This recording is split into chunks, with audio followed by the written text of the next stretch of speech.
Aujourd'hui, je vais vous parler d'un oracle que personnellement j'adore, le Night Fairies Oracle de Paolo Barbieri. Alors cet oracle est publié chez Lo Scarabeo et donc il est accompagné d'un livret qui est traduit dans plusieurs langues. Ici, l'anglais, l'italien, l'espagnol et le portugais. J'imagine qu'il doit également être disponible en version française, donc je vous invite à faire vos recherches. Donc le Night Fairies Oracle ou l'oracle des fées de la nuit est un des oracles de Paolo Barbieri et personnellement je dois dire que celui-ci est mon préféré, je l'adore vraiment. La boîte est une boîte tout à fait standard par rapport à ce que propose Lo Scarabeo en ce moment. L'intérieur est noir, tout à fait approprié. Alors, l'oracle est accompagné d'un livret comme celui-ci qui, malgré sa taille, est en fait assez succinct puisqu'il est traduit en 4 langues. L'oracle a été publié en 2022, donc il est encore relativement récent. Et le livre est, je trouve, assez bien fait, il est joliment décoré. Il propose une première introduction qui explique le monde des fées selon Paolo Barbieri. Ensuite, l'auteur explique la structure de cet oracle parce qu'il a créé un oracle qui comporte 2 sections. Et donc, il explique son intention et comment travailler avec ces 2 types de cartes. Au niveau du message qui est proposé pour chacune des cartes, là aussi, Paolo Barbieri a apporté quelque chose d'un petit peu différent puisqu'il y a 4 suggestions de lecture qui sont proposées. Il y a tout d'abord une invocation qui est une sorte de présentation de la fée. Ensuite, une méditation, donc un petit extrait qui va vous permettre de réaliser une courte méditation avec la carte. Ensuite, une affirmation que vous pouvez répéter par rapport à une situation, par rapport à une problématique. Et pour terminer, un conseil pour cheminer avec la fée et pour pouvoir poursuivre sa propre exploration du message et développer un message ou une guidance plus intuitive. Donc c'est assez intéressant, le livret vaut la peine d'être lu. Et ensuite, il y a quelques tirages très simples. Ici, un tirage à 2 cartes et ensuite un second à 3 cartes. Donc Paolo Barbieri est resté très simple et je trouve que c'est voilà, c'est son choix. Mais ça n'empêche que l'oracle est très bien fait et je le trouve très intéressant. Au niveau des messages, pour chacune des cartes, il y a environ une page, parfois un peu plus, parfois un peu moins d'explications pour chaque carte. Et donc à chaque fois, il y a ces 4 sections qui sont proposées avec un message qui est légèrement nuancé, légèrement différent et qui permet d'aborder les cartes de manière un peu variée. Donc c'est très intéressant. Alors le dos des cartes, je le trouve magnifique. Personnellement, j'aime vraiment beaucoup cette illustration. Les cartes sont les cartes que l'on peut trouver chez Lo Scarabeo. Elles sont un peu plastifiées, pas trop rigides mais pas trop fines non plus. Elles n'ont pas de bord et elles sont légèrement reluisantes. Alors ici je vous montre l'inspiration. L'inspiration. Alors ce sont ici la fée de l'émerveillement avec une carte qui fait partie de la seconde section dans pas tout à fait une palette en noir et blanc, mais en tout cas des tons plus denses, j'ai envie de dire. Donc cet oracle présente des fées, mais également des animaux. Donc là aussi, quelque chose d'un peu différent, quelque chose d'un peu unique. Le protecteur.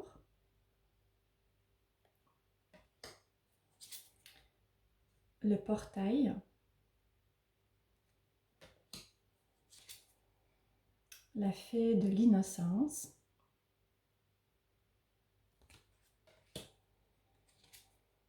transformation. Donc la plupart des cartes sont dans ces tons un peu nocturnes, avec quelques exceptions à l'occasion. Et je trouve que c'est un oracle qui est très intéressant, qui a une personnalité vraiment unique. Donc, il reprend l'univers évidemment des fées, mais aussi des contes de fées. Donc personnellement, je résonne tout particulièrement avec les fées telles qu'elles sont dépeintes dans le Fairies Oracle de Brian Froud, ou bien le Heart of Fairy Oracle. Et j'ai généralement du mal avec les représentations plus traditionnelles qui sont faites des fées, qui sont inspirées de l'époque très puritaine en Angleterre et dans une partie de l'Europe. Et donc j'ai des critères assez particuliers par rapport à des jeux ou bien des livres qui mettent en scène les fées.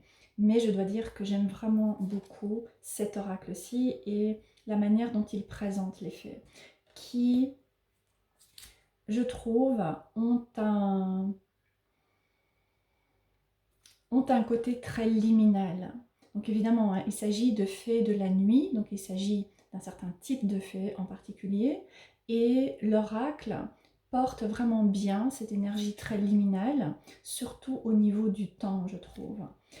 Je trouve que la plupart du temps, il a tendance à m'appeler à l'occasion d'une pleine lune ou à l'occasion d'un festival, ou lorsque je viens de passer par une phase de changement énergétique, ou lorsque je suis en train de passer par une phase de changement énergétique. Et donc généralement, il vient m'appeler dans ces moments qui sont très liminaux.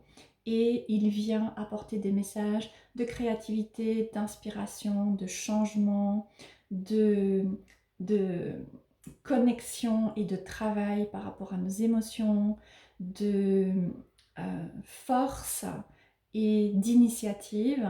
Alors la force et l'initiative sont généralement des qualités que l'on va reconnaître comme étant plus masculines, mais elles ont une facette plus féminine également, et ces faits vont apporter cet aspect plus féminin. Donc je trouve que c'est vraiment un oracle tout à fait idéal pour travailler avec évidemment le féminin sacré.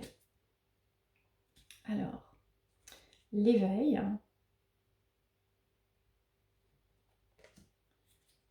l'enchantement, et je trouve les cartes assez magnifiques et très parlantes. Elles ont en général pas mal de choses à dire, comme c'est assez typique chez les fées. La reine de la nuit,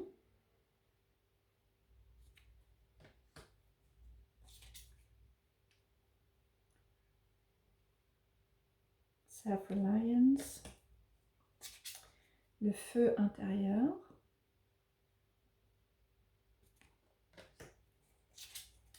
le discernement,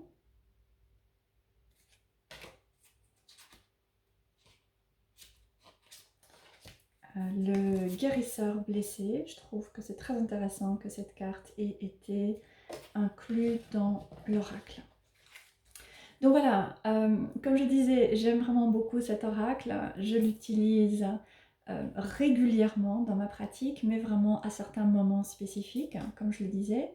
Et je trouve que c'est un oracle qui porte vraiment bien l'élément eau, mais de manière très ancrée. Donc, il y a un bel équilibre et une belle synergie entre l'élément eau et l'élément terre.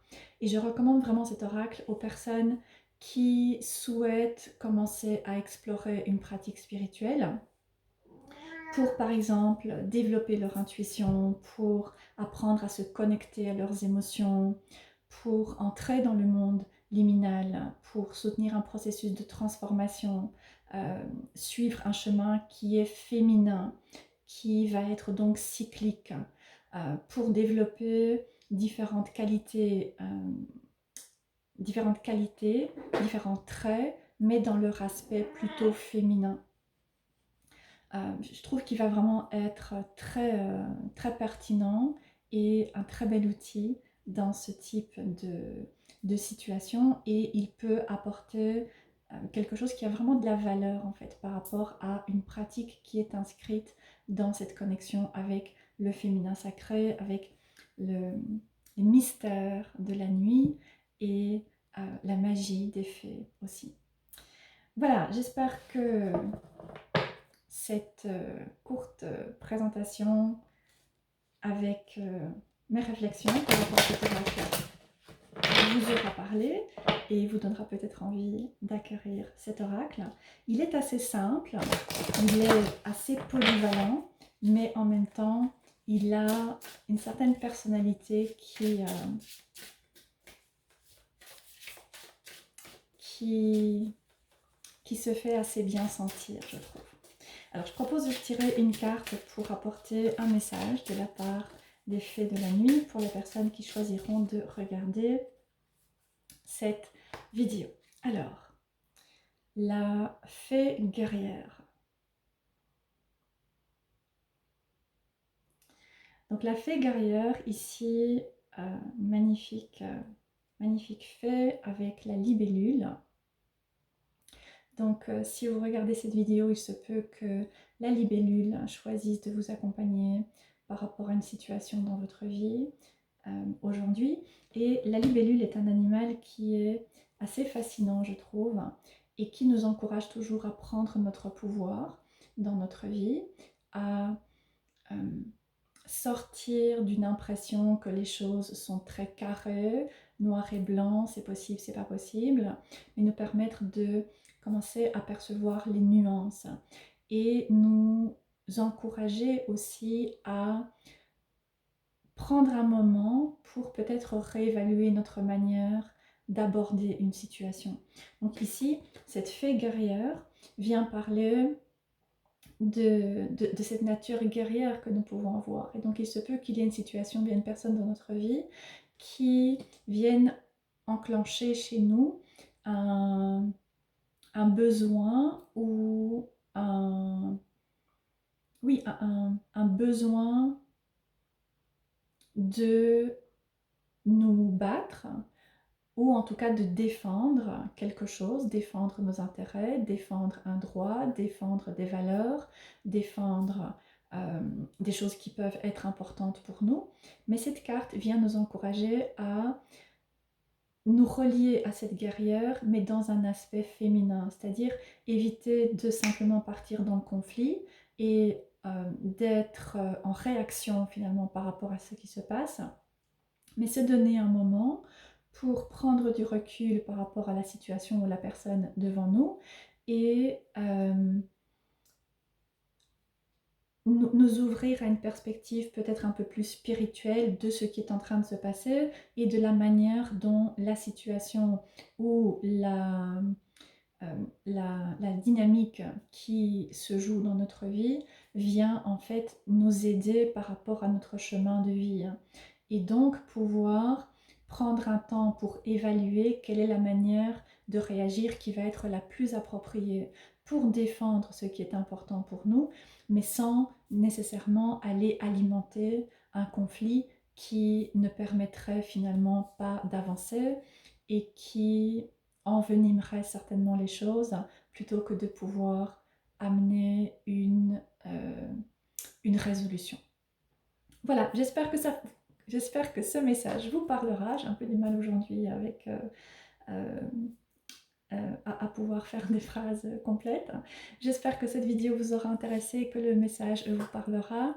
N'hésitez pas à me laisser des commentaires en dessous de la vidéo. N'hésitez pas à aller consulter mon site où je propose différentes guidances, des ateliers, des mentorats. Je vais y arriver.